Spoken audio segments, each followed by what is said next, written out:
cartel, my people, my babies, my dogs. What's going on with y'all boys, man? You already know what time it is, man. It's your boy Golden Ghost, and welcome back to the Golden Ghost Cartel. The content you're currently seeing behind me, the gameplay you're currently seeing behind me, is provided by Dead or Alive Reigns, and welcome to Dead or Alive Primetime, where each episode celebrates a different part of the Dead or Alive roster. And today, strength is what takes the center stage.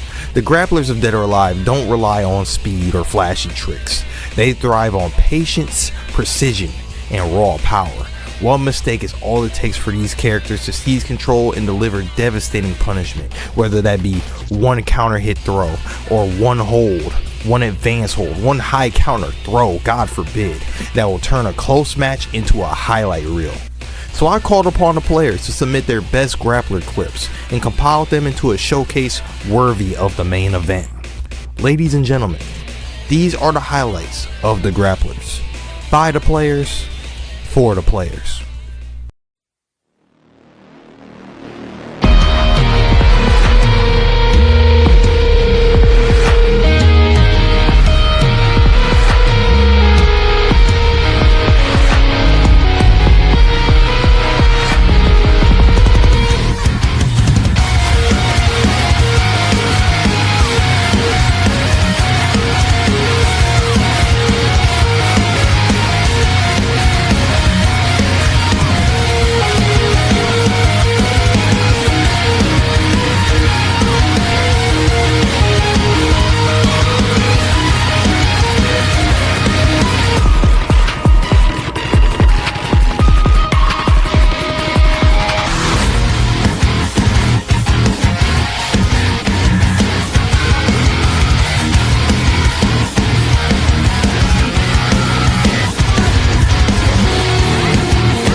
Got the throw off.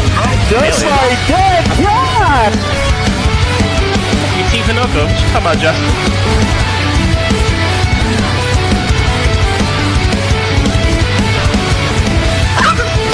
Yo!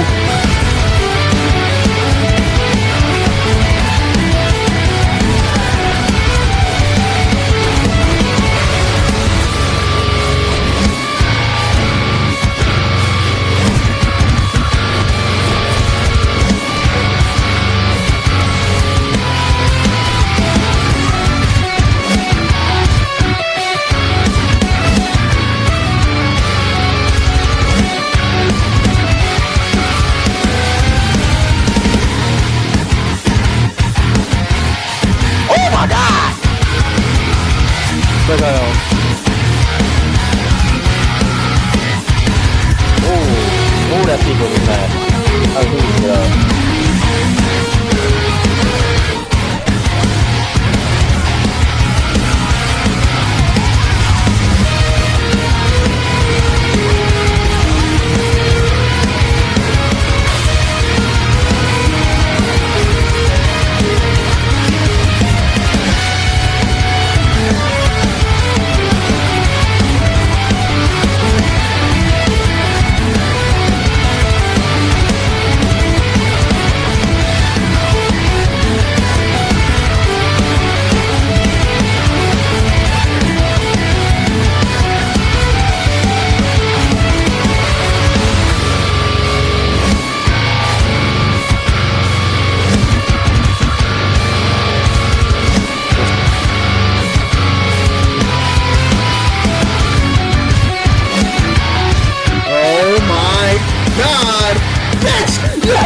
challenged me to the first of 5, right? Thinking that he was like that, swearing that he was like that. So I'm like, okay, let me whip out the Hayabusa, see what he's talking about real quick. Let me whip out this Hayabusa. This man picked out the chick with the big old bitties on her, bro. With the pink hair and the little beret in her head. Man, let me tell you what, man. I kept going for 6P. On counter hit, bro, chopping her in her titty, bud, chopping her right in her chest. She went for a high counter hold every time, gang. You already know I went for the Izuna drop, like, boy, every single time. Nigga, give me that butt. Man, come on, man. I'm like that. I try to tell you I'm like that. Hold on, I gotta take this. Hello? Yo, what's going on, Crash? You trying to help me out with something? Oh, you need a favor. Oh, all right, what's good? Nothing too crazy. I just need your help with a section of prime time. Just to, shout out all the tournaments that we got going on, bro. Can you do that for me, bro? Oh, the tournament? Yeah, there's been a whole bunch of DOA tournaments going on, but I got you, what? I got you, man. Don't even say no. Don't even say nothing else, man. I got you, bro. Hit you up in a little bit. Hey, what? yo. What? You ain't like that? Hell no, I ain't like that, bro. Is you good? My fault. I got a better one for you, though. Boy. Bro, what the fuck? What's going on, people? What's going on, my beautiful people? Welcome to Dead or Alive Prime Time. It's been a minute since y'all had me in the building. I'm not in the building no more, though. They sent me back outside to the whip. But, yeah. Here are the great tournaments that's coming out, baby. Yes, sir. nice. There it is. There's that posted again after the bound. Takes him down after the back. Oh, advanced mid-punch hold! That was an advanced mid-punch hold. By the way, guys, you have to do forward and back and block at the same time. I mean, what is this? Whose man's is this? When did that tech come out, bro? What year did that come out? Whose man's is this? Any Tekken or any Street Fighter player, these motherfuckers deserve it too. So thank you guys for showing up. This can hurt. Hades can't hold. He can't hold. Oh, he dropped the side switch. Oh no! Tries to go for the side switch. Bro, is that doesn't go for the additional fatal stun? Bench? Yup, it's gonna be. Misty again. Oh no! Oh no! Bro, yo, Aqua. Wake up normal. Yup. What the hell? Oh, come on, wait a minute. What's done? No. Oh, it's the grab. Oh my gosh. Oh. Get the launcher. Hey. Alright, Steve goes. He's in the bind right now. You gotta walk back. Walk in there. You got the stuns. Nice. He's gonna spin. Gonna blow He's it. going to spin. Where are we going? No. Oh. In the air. Going for the tag. That's it with the wake up. Okay. Hold on. Kicking him away. Slam him against that wall. Oh man, that bench is looking real close. He's about to go to the bench. That works. Alright. Get off. And he takes the damage. This might be a dead character if he can get up there. Oh.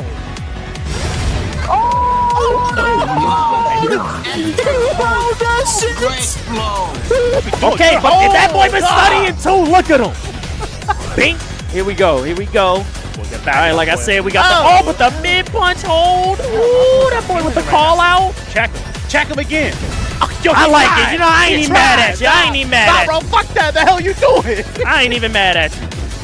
That loose foul is not the time to be busting out the shit. I like it. I like it. Go ahead and be patient. What we doing?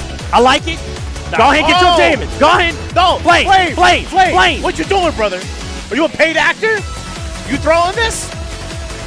Look at bro. He said, damn, what do I do now? Oh, no. Dragon Gunner. Oh, no. Gotta go for the mix. And it's oh, my goodness. Dead. Oh, Fire Falcon. What are you doing, man?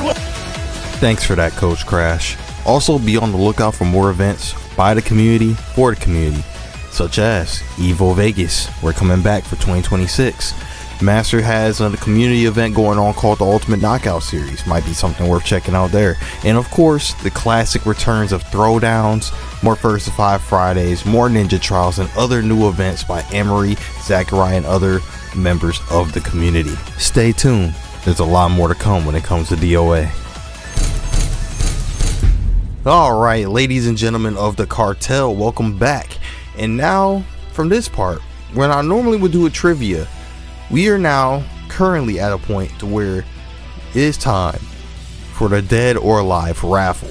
Now, for those of you guys that have been paying attention to my last 2 prime times, I've had a lot of help with the trivia section by an individual, by a member, prolific member of the Dead or Alive community by the name of Beely. He has one of the best DOA lore videos around. Him and Osmic are like the encyclopedias of DOA with their lore content.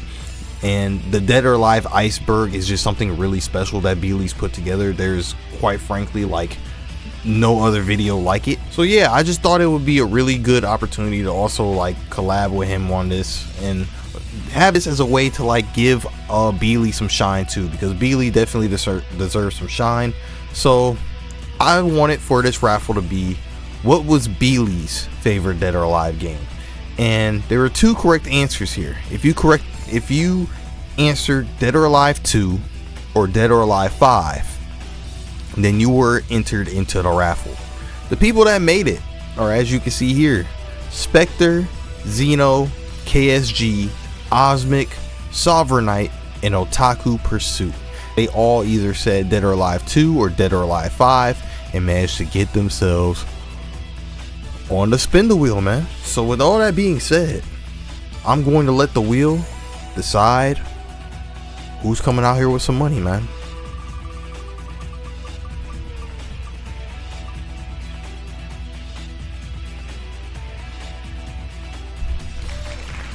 Sovereignite, baby. I spelled his name wrong, bro. Why does it say Sovereign Knight, bro? What is going on? You know, I feel like this is kind of poetic because Sovereignite, fun fact, bro, Sovereignite is responsible for the Storm mod that I have for DOA 6 currently on Lisa, and hopefully 6 last round if I could get that to work. But like but hey, man. But yes, man, thank you very much. Much love to everybody that participated. Much love to everybody that got involved, man. That was really the purpose of what Prime Time was all about. It was trying to bring the community together, trying to get everybody involved and everything.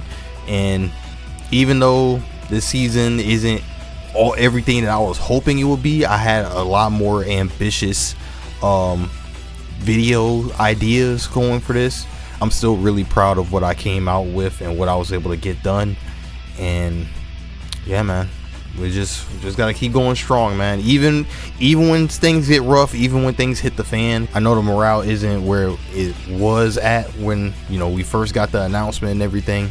It's like I always say, man, when shit hits the fan, you gotta let the people know if you're dead or alive, man. No matter where we end up going, bro, I'm gonna be here for the ride until the wheels fall off, and that's just how it is. Yeah, with all that out the way, bro, sob story aside, bro, shout out to Sovereignite, bro. I'll be hitting you up again, like I said, man. And yeah, man, y'all enjoy the rest of the episode, man. And one last thing before we move on to the next section, man. Beely is continuing the iceberg with a Dead or Alive Iceberg Community Edition. So please, for me, for Beely, for the DOA community, get involved and show your support for the continuation of the Dead or Alive Iceberg. man, I just know this is gonna be something special, bro. Thanks to everybody who participated, and shouts out to the winner of the raffle. I will be reaching out to you to get your payment out to you direct to PayPal. And that concludes the raffle and the trivia. Now it is time for one more interview, man. Someone who has been around in the DOA community for a long time, bro. An OG, really cool guy. And I do look forward to seeing what he's gonna do going into a new DOA, whether that be 6 last round or remaining retired until 7. I'm just very interested to see how he's gonna navigate DOA with all this new blood out here. Is one of the OGs that's still out here competing, or still capable of competing with the fundamentals he has to just absolutely wash people, man. Ladies and gentlemen, I'm referring to the Bayman player, man. That's the reason why it's a grappler episode, man. He was so strong, they had to nerf the character, they had to nerf him, man. I'm referring to one of the main notable players when you think about grappler DOA players, man. Ladies and gentlemen, please give a warm welcome to Rikuto. How we doing today, Rikuto, man? Well, aside from the sudden ambush by Bill Gates, I think we're doing all right. Yeah. Don't you just love technology? Now, what always surprises me is that it literally waits until you actually need it to work. Outside of that, though, how you been doing, man? You know, real life got a lot busier this last couple years, so I've been distracted from my normal gaming, streaming duties. But, I mean, what's to say other than that? You know, there hasn't been much to do. Well, today we are here. We're here for you, man. We're here to talk about you. We're here to talk about your DOA stuff, how all the things that you've done. You're like a legend in the scene, man. How long have you been playing DOA for, man? You know, if we're gonna go back to when I first discovered the IP itself, I think the first mention I ever even had of the IP was some Nintendo magazine was talking about. This is like back when N64 was still in development, you know? Oh, man. And they were talking about getting a port of DOA 1, possibly DOA 2 in the future, which never happened, but they did work on it for a while. And that kind of got me interested in it back then, because I'd never heard of it before. And eventually, I think it was like at a Blockbuster or something, I saw a copy of DOA 2 Hardcore. And picked it up for my PS2, played it, and I was like, man, this is cool as hell. I was probably like 11 or 12 at the time, and that was my first entry into the series. Started competing with my first tournament when I was 13 for DOA 3. And won my first tournament when I was 14. And that was just history. Oh, man. I mean, it's been a long road. I'm 38 now. Oh, man. Yeah, so you've been doing this for a long time. I've been doing this for a long time. So I've been seeing the Bayman. And I see, like, out of all the characters, you know, you normally tend to gravitate towards him. I also see that you play Leon. I also see you play a little bit of Bass. But whenever I see Rikuto, I mainly see the Bayman. What is it about Bayman that gels so well for you? You know, at this point, it's experience. The origin story of me even picking up Bayman was that back when it was like DOA 2U and I was still, you know, competitively kind of scrubby, but I didn't think I was scrubby. You know, I was going around challenging people, being a hot-headed teenager and all that. And at the time I was playing Janli. And I was like, oh man, Janli has everything. This is the character for me. And I think it was Dr. Dog, Brian Dawson, whooped the shit out of me with his helmet. And it was just like mortifying for me at the time, you know. He's like, man, I won tournaments, how am I just losing to this random? And of course he's actually really good, but you know, teenager me wouldn't accept that. So, you know, I was an anime influenced teenager. You know, I've been watching Naruto and stuff, so I was like, okay, here's what I'm gonna do. I can do the Rock Lee training. I'm gonna remove all the speed from my equation. I'm gonna bog myself down with a terrible slow character. I'm gonna put on those training weights, you know. And so I was like, who is the crappiest character I can think of? And for DOA 2, you know, I mean, you know, Bass was pretty bad, but like, I was like, no, people actually play Bass. I never see people play Bayman. I'm gonna play Bayman. He doesn't seem like he has anything. And in DOA 2U, he kind of didn't, honestly. But we made it work anyway. I kind of picked him up as a self-imposed punishment for myself. And rather than take off the training weights, I just kind of learned to beat people to death with them. So once I got good at that, I couldn't really stop. It just sort of became a thing. Even at like his absolute lowest point, which was DOA 4, I think, where he was not only just bottom tier frame data wise, but he was glitched out. You know, you could punish him in ways that other characters couldn't be punished. He'd be forced to do like his special wake up attack, which would get him high counter thrown if you hit any button at all. It was terrible. Even then, like, I just made it work. And it's like, well, if I can play Bayman at his absolute lowest point, who am I to drop him? You know, in any other iteration. I started, you know, picking up other characters a little bit more. Like, Leon's obviously the distant cousin. And Bass is honestly kind of more fun in DOA 6. But, I mean, Bayman's always just going to be my main. Like, I couldn't get rid of him now if I wanted to. It's just too much experience. Just too much in that you know with them that you just, it just makes sense for you. I understand. Something that I've seen and heard a lot in my time of learning about like the, you know, from the legends of our space as a whole, is that they've quite literally nerfed Bayman with the intention of nerfing you. What is the backstory behind that? Okay, well, this is a loaded question. There are a lot of he said, she said when it comes to this, and in my humble opinion, this has a lot to do with the shadow director, as we'll call him, of DOA 6, Nakamura, the guy who basically supplanted Shimbori. I won 2 world championships with Bayman, and one of them, you know, taking out a number of Japanese players along the way. I do not believe Nakamura liked that very much. So that would be the shallow reason, and the easy answer. The more complicated answer is, I don't think he particularly liked Western players and their involvement with DOA 5, and I think it was sort of punishment for that. We had a lot of influence over how DOA 5 was developed, particularly during Vanilla, and I think he spent all of Ultimate and Last Round trying to undo a lot of that influence. Okay. So I feel like it was personal for Nakamura to try to screw me over, but I wasn't the only one who got screwed. I mean, you noticed how many players got absolutely wrecked with DOA 6 nerfs.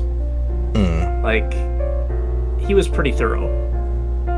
Bayman just happened to get nerfed into absolute oblivion at launch. I mean, the guy had like a 1p on counter hit that was +0. I couldn't believe that. Like, you literally could not connect his follow-up. He has a 1 PP and you couldn't connect it. It was that bad. Like, what is the point of this move?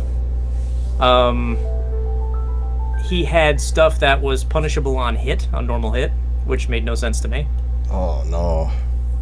It was such a targeted assassination. Like, you can't just make bad balance decisions like this. You have to go in with a purpose to destroy a character that badly. And and I'm telling you, if anybody thinks I'm just, you know, making excuses for how I did in the World Tour, let's just say that, like, it was like 2 or 3 days after the World Tour had finished, they unnerfed Bayman. Wow. It was so painfully targeted. I couldn't believe it. But that's my relationship with Nakamura. That's why it's going to be very difficult for me to ever have any respect for him, because unless he throws somebody else under the bus for that, and I don't think he will based on what I've heard from other devs that I won't mention, I'm never going to have a very positive opinion of the guy. Oh man. Yeah, that's... He views his position just a little bit. Yeah, man, that was pretty loaded. Yeah. That was pretty loaded. You've probably heard this story before, but do you know how we got Phase 4 nerfed? If I remember correctly, the story that I heard was she had something that was really busted, and Ponton and a couple others had went up to the developers. I didn't get the exact name, but I'm assuming this is who we're talking about now, and went up to them and was like, "Hey, this is kind of nasty. We need this to be nerfed." And the response that they got in return was something along the lines of, "It doesn't matter because nobody's going to play her anyway." And then what? That's partially correct. That story seems like it went through a few games of telephone. Yeah. So here's what really happened. We did go up to the developers. Particularly, we went up to Tom Lee several times at several events. We told him about this, and nothing was happening.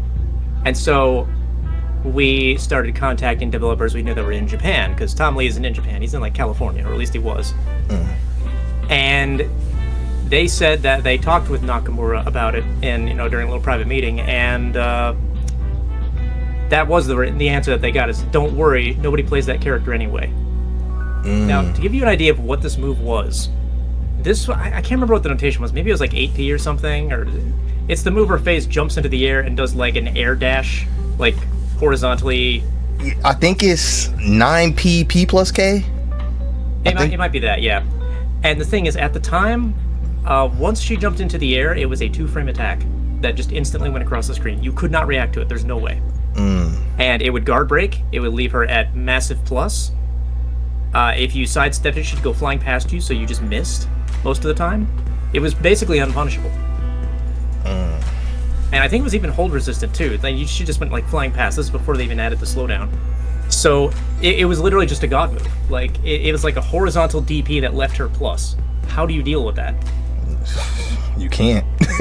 You can't. So the way we got this fixed is XCal had made it all the way to grand finals. Some major. Maybe it was CEO. I don't remember. But it was one of the big ones, and I think he was going up against Hoodless, and I just pulled him aside and like, hey man, look, I know you're going to use FaZe, so just listen to me. I want you to go up there and use nothing but that move. Don't sacrifice the win for it. Like, I don't know how you could, but don't sacrifice the win for it, but if you can at all do it, use nothing but that move. I want you to make a point here. He's like, okay, I'm going to do it. And so God bless that kid at the time. He fucking did it. Like, he went up there and he made an absolute spectacle of that move.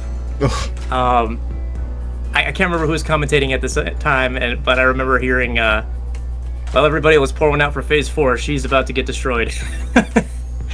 And sure enough, that was apparently a big enough humiliation to Nakamura that in the next patch, that move just got destroyed.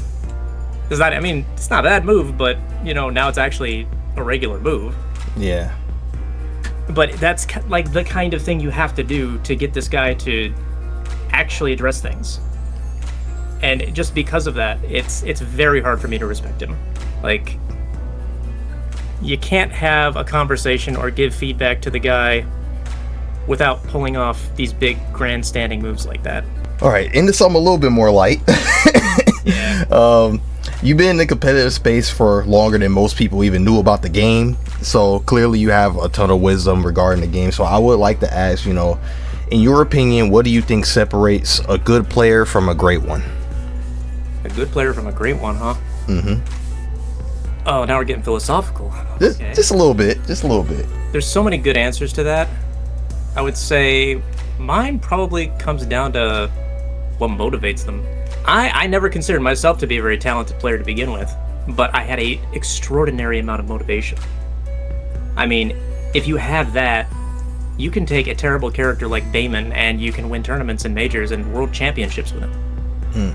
Like, motivation is enough to make you do the stuff you don't want to do, which in my case is actually labbing other characters. But that's really all it comes down to. Like, it's just ambition.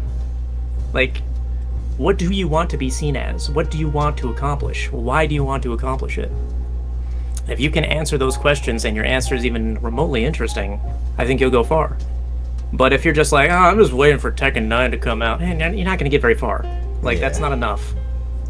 You could be Sonic Fox, that won't be enough. You need something. But if you're just asking for the technical answer of what's going to make you perform better, then I would say learn to start fuzzy guarding more. I mean,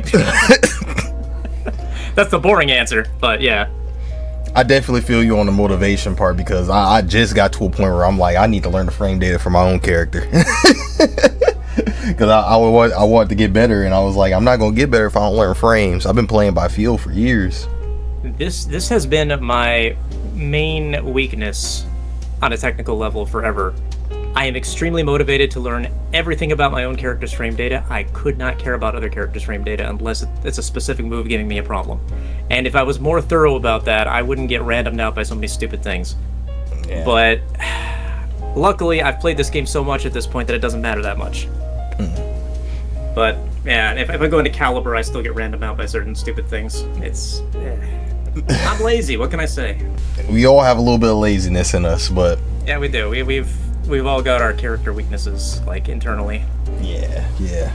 So, what would you say, in all of your time in competing, I know you say you got a couple world championships, what would you say is your all-time favorite moment from competing in DOA? That's a rough one, man. That's a rough one, too? No, I mean, you have to understand, like, when I do something big, which is rare for me, but I do it sometimes, I don't feel it until like a month after the fact.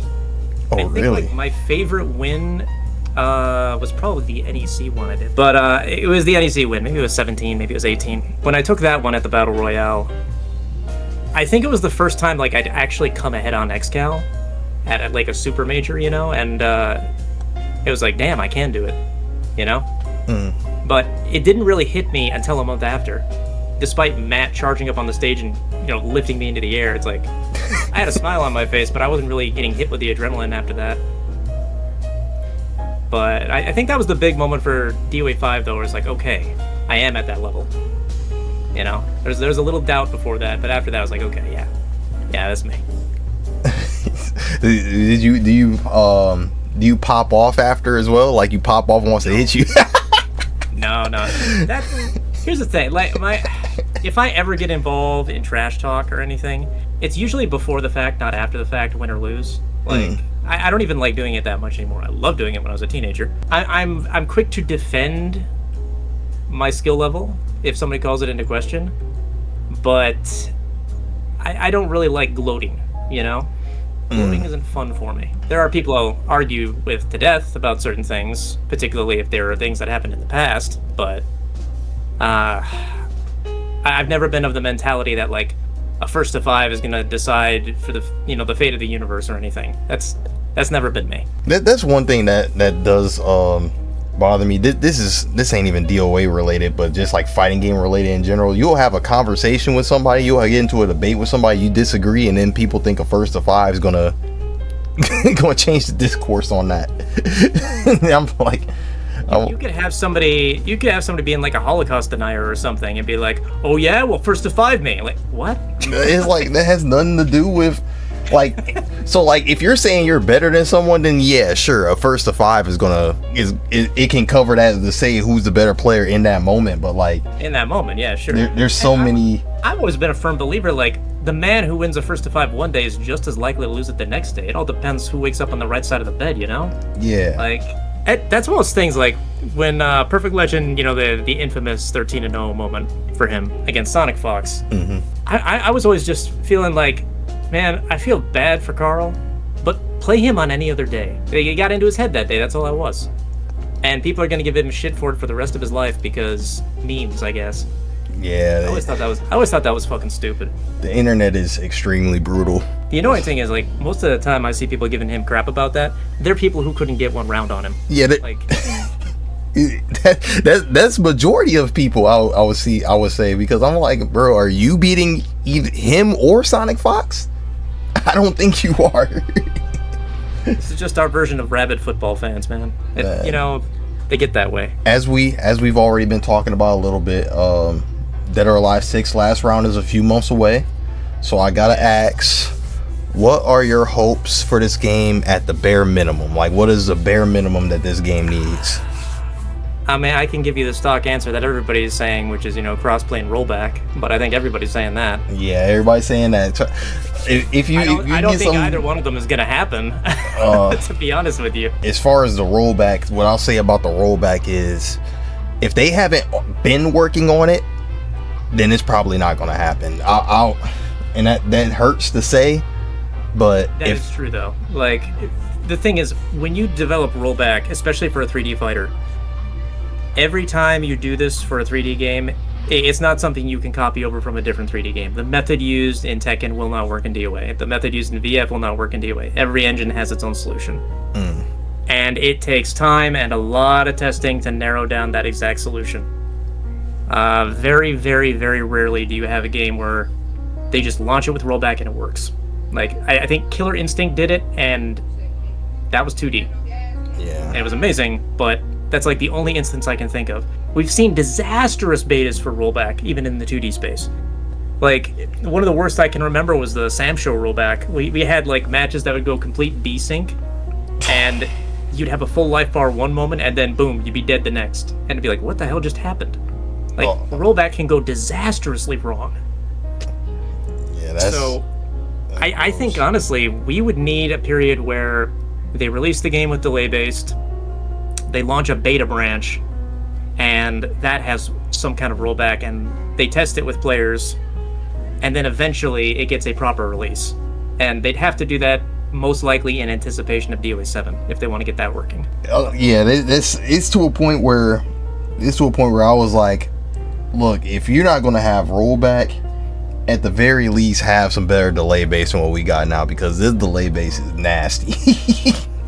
Like, this delay base feel like, and I don't know what it's because when I first started playing on PC, I haven't been on PC for that long. I've been on PC for, I want to say, maybe like a year, but before that I was strictly console for the longest time. When I first got on PC, it felt good. I was like, yo, this feels like, because, you know, you've been playing on console DOA the whole time. You swap over to PC, it almost feels like you're playing offline for a little minute. Yeah, you got around like 5 less frames of input delay almost. Like, it's huge. Yeah, so it feels great. And then ever since we got this announcement for like 6 last round and 7, ever since we got those announcements, for whatever reason, it just feels like the connection has been slowly getting worse and worse and worse.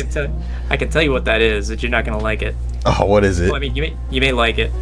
This will actually happen with any delay-based netcode you ever play, and even in some cases rollback. You're actually getting better at the game. And that's a good thing, but the better you get at a game, the more you're going to notice it. No. This has been true for every fighting game I've ever played. And I've noticed, you know, people like Maximilian was saying, like, man, when I was playing Soul Calibur 5 when it first launched in like 2012 or something, he was like, hey, the netcode felt great, and now it doesn't feel good. The servers must be deteriorating. And it's like, no, there's no servers really, man. It's still peer-to-peer. You're still fighting the same people. You've just kind of gotten better at the game, and now you're noticing, like, the cracks, you know? Like, you're noticing, wait, that should have connected. Why didn't that work? I know I'm fast enough to react to that. There was a moment, I was in Emery Reigns' First to 5 Friday. He recently brought that back, and there was a moment where I did a back turn. I play Law Body Posa, so I did a back turn body splash. That's plus 17 on block.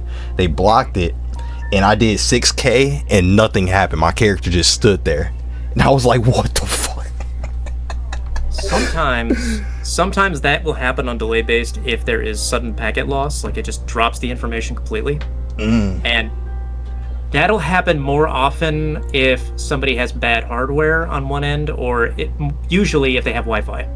Like, with Wi-Fi, there is constant packet loss, even if you've got the best Wi-Fi in the world. That happens in Calibur, that happens in DOA. With delay-based netcode, you cannot avoid that, as far as I know. It'll just happen. Like, it's a tiny lag spike that you don't even perceive, but it deletes your input.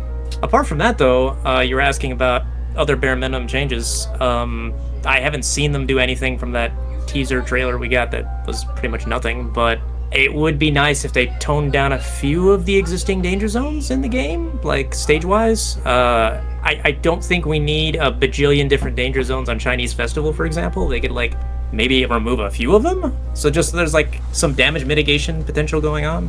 I made a post about this earlier with the tugboat stage, with the boat stage. I was like, is there even a way? There's got to be a way for them to like tone down that stage. There's way too much happening on there. When you go in the basement, it's just barrels upon barrels and stuff blowing up all over the place. And when you're on top of the boat, you just can keep knocking somebody into the wall over and over again, and there's nothing they can do about it. And I'm just like, ugh.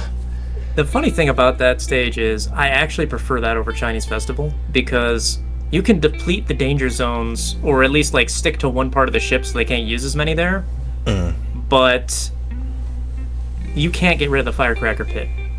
That thing is eternal and it will always kill you. Yeah, So, okay, that makes sense. I only really dislike the ship when I'm going up against Hayabusa because, ceiling stuff. Yeah. But even that's not as bad in DOA 6 compared to like other games. Like, you had that same situation on DOA 5's engine, it'd be way worse. Yeah. Yeah, I think Hayabusa has a TOD on Festival, don't he? I think like at least 75% of the cast does, and he definitely does. Ew. I'm pretty sure if I spent more time actually doing DOA 6 specific combos, I could probably find one with Bayman, but if they did something about the bound system, that'd be nice, I guess. I think we have way too much bound reliance on DOA 6. I don't think they're going to do anything about it, but it'd be nice. Yeah, it's a lot of combos, and like it almost seems incentivized for some characters to just specifically do bound combos. Well, it's certain characters have bound to anywhere stuff. Like Rig has it, I think Mary Rose has it, a few do. It doesn't matter what the environment situation is. They can be against the wall or an open space. They can just bound over and over and over and over again, and it makes their combos go on for an eternity. There's nothing strategic about it. It's just like a time waster. Like it's filler, Yeah. If they could reroute the combos a little bit differently, I think that would go a long way towards enjoyment. It's kind of off the cuff. How you feel about the ground game in DOA 6? You think that needs to get touched up in last round? That's a slippery slope. The slippery slope? Okay. Here's the thing with that. Do I like the ground game in DOA 6? No. I think it's unfair and it caters to some characters more than others. Did I like the ground game in DOA 4 where it was completely, like free, and if they stayed on the ground they got hit, Did I like that? No, because it was actually unfair and it catered to some characters more than others. Like, we literally only had 3 viable characters really being played in DOA 4 at its peak. So what do you do about this? Ultimately, I think my solution would have been to push it closer to DOA 4, or at least closer to DOA 5, where ground stuff was targeted.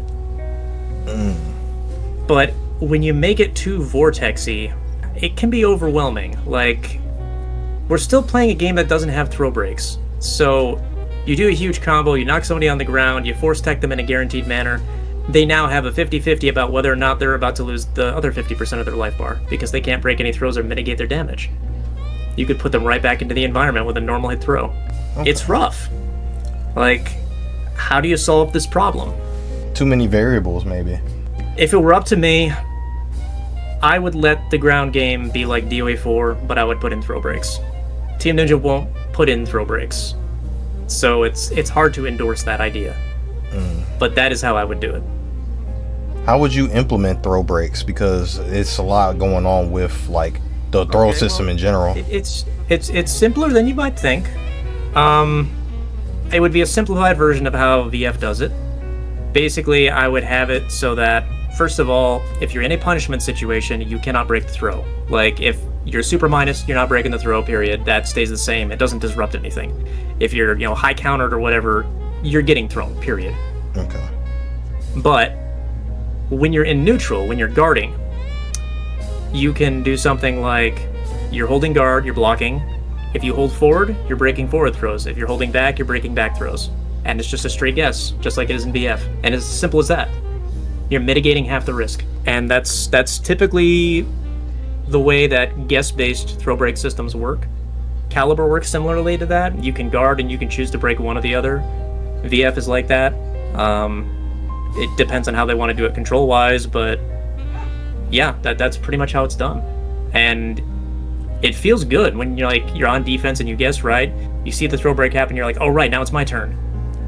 Like there's a good dopamine hit there. Do you think so? You already said that they won't do it. Why do you think they won't do it? Or do you have like concrete, like they told you they're not doing it? Well, the last time I had this conversation was when Shimbori was still director, in theory. But his argument changed, and when a Japanese dev's argument changes midway through conversation, you can tell that they just don't want to address the real issue. At first he said, we cannot change it because that is the way it has always been. Then he said, we cannot change it because this would overwhelm newer players. Which was also nonsense, because newer players are largely unaware of such systems to begin with. Like, it's not going to affect their gameplay at all when they're mashing. Yeah. And then after that, he finally said, okay, look, if we did do it, we would want it every single throw to have unique throw break animations, just like they have in VF, and we just don't have the budget for it. That one felt a little more believable from a pride standpoint, but from a gameplay standpoint, I still don't really buy it, because Caliber doesn't have those, and you couldn't convince anybody in Caliber that the game would be better off without throw breaks. So they could do a universal throw break animation, it would be fine. Like, we'd prefer it the other way, but it would be fine, as long as it served the purpose. Is there anything else that you would like to say, or anything that you would like to say to, any people that are playing DOA today, whether that be casual, aspiring players, or just people that were trying out the game for the first time? Yeah, don't play Bayman. That's my character, don't play Bayman. No, I would say just, if you're a new player, you're looking into DOA, you haven't really given it a shot yet because, the price is steep or whatever, you just want to wait until June, pick up Core Fighters, give it a whirl, it's free. See if it scratches that itch. Like, DOA is weird in that it plays different than any other 3D fighter, really any 2D fighter. The closest thing you could equate it to would be maybe Killer Instinct. And it's not going to scratch the traditional itch that you have for fighting games, but it might scratch something else entirely. And for whatever damn reason, for all the problems I've had with DOA, nothing has ever replaced it for me. And that's really all I have. I can't give any secret formula for getting good at DOA, because these days I have to relearn it too. I've been out of the works for like 6 years, man. Like, it's a balancing act, but we're all players, man. We're all playing this game together. We're all learning this game together. Every day is another step to improvement. So yeah, absolutely. And I just have to become the best bass in the world. Become the best. Hey, let's hope that Leon come back. You can get your Leon, the best Leon in the world. If Leon comes back, it's over. You have to understand, like, I have always done better with Leon than Bayman. Ooh. People don't know this about me. Leon is a stronger character for me than Bayman is. But I play Bayman out of loyalty. You don't want to see me with Leon. That shit's scary. Even back in DOA 4, like, I didn't start beating Master and Offbeat Ninja and all those others until I picked up Leon. That's just how it was. We're gonna need to see that grand finals Rikuto with Leon as DOA 6 last round, man. It's scary stuff, man. Well, while they're at it. Oh, you said who? Bring back Iron while they're at it. Oh yeah, absolutely. There's not really too much I have left to say, man. I look forward to seeing you on some Dead or Alive 6, some last round, and eventually that DOA 7 that we were teased, man. Hell yeah. All right, man. I appreciate you for coming by again, and I'll catch you in the next one, man. Peace. Peace. And that concludes Dead or Alive Primetime.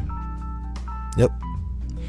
I thank all of you so much, man, for sticking through this long journey with me, man. When I first created this series, I kind of just made it as a passion project to kind of be like a love letter to those that were still playing the game and giving love to the genre, because there was literally no hope of a new DOA coming. There was no hope of a DOA coming back. It was kind of like a sunset thing before, because my original plan was to come out with a new character episode till I ran out of characters to cover, and then just kind of stream DOA whenever I'm like wanting to stream DOA, and then that will be it until there is a new game that I want to main and continue on with my content stuff, man. Even though DOA is one of my favorite things, like if it's not something I'm playing at the moment, it's not something I'm not going to like force myself to make content for, you know what I mean? But I love this game, I love this series.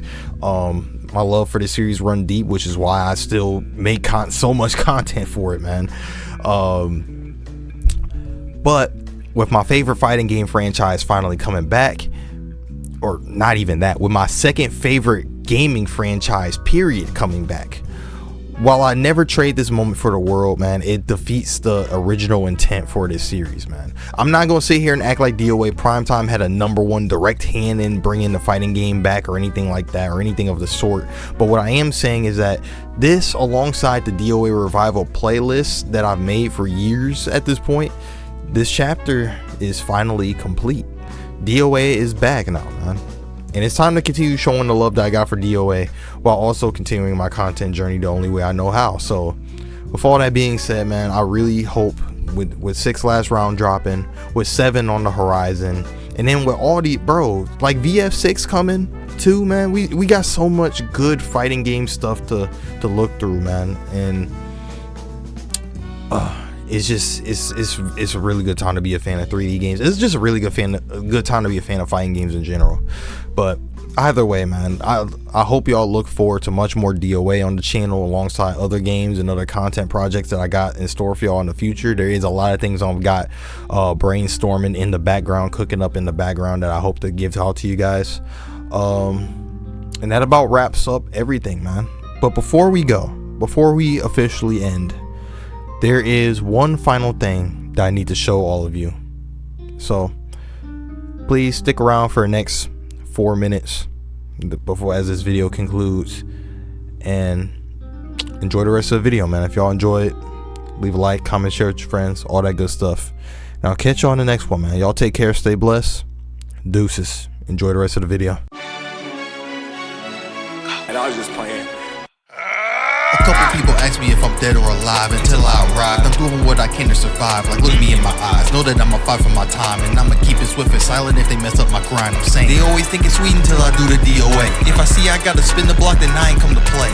Real snipe assassin like the man that's from the bay, like I'm Bayman. If you swinging, I'ma roll the tanks. I stay with blue ribbons on my bills like I'm consuming. I'ma slide with all my brothers, boy, we finna make a movie. All these faces coming for the crown, but they ain't never moving. I'ma slap them, leave them spinning like I ain't looking goofy. If I hear the wind cry, it's the opposite I seek. I got my blade, I got my 9, I'm about to put their ass to sleep. Suited up like Hayabusa, I'ma do it on my feet. That's an upstairs slaughter, cause I'm on a kill streak. Moving like his ninja guy, and how you gonna stop me? I put the metal to his mouth and make him chew them Takis. I got the metal with a beam if niggas getting cocky. All my niggas valid, shout out living legend, eat a gaki. One of one nigga, I can do this shit for days. They can clone me, so they gotta sit and watch the fade. Better come correct, I ain't even out the alpha stage. I move like DOA Tech, I got niggas ready to spray me. Niggas with rewards, where your chapter in the story there? They don't stand for nothing, they just wanna be notorious. Talk to me nice, or we talk about you like historians. Torn sky blast, got your ribs looking accordion. Bad bitch fiending for me like she have Vigorian. The way she make it move on me, she gotta be a keeper. And if she not from here, you know I'm paying for her visa. I like her dark Spartan with an ass like she Lisa. I love eating pussy, I stay munching on the taco. Where I go, the money follow something El Dorado. I know the ops is watching, so I move like Desperado. Got Fuga in my hands, I send them straight to El Diablo. You not on my caliber, I'll bleed you done with synergy. Don't even need the metal, I can saw the bone with Emery. Shogun in the moon, you witness in another entity. Cause when the aqua twist is the finale of my enemies. If you talking crazy, hit him with a dragon gunner, that's a leg shot. When you come from me, there ain't no running. It's a game to me. Where you going if I get the stunting? It's a game to me. What you holding if I get the stunning? Zack Island money, I'm just trying to keep it P. Cause I'ma mix him like Helen until that man left on E. Drop him off at Mount Saints, he gon' take it like a G. You feel larger than life when you moving like a deity. Cause I'm kicking shit to championships, you know I got my hoodie on. I'm riding for my dogs as if I'm about to put the city on. I wish somebody wouldn't, if they do, I don't know what they on. I'm chopping dropping shit like a Zunas, bitch, I'ma get you gone. I just keep it at a day at a time, cause I just hit my prime, so I'm gonna take it in stride, so you know I'ma ride. Don't be out here picking the side, cause if shit hits the fan, tell me if you're dead or alive. It's a fire, not a. It's a fire, not a. It's a fire, not a S.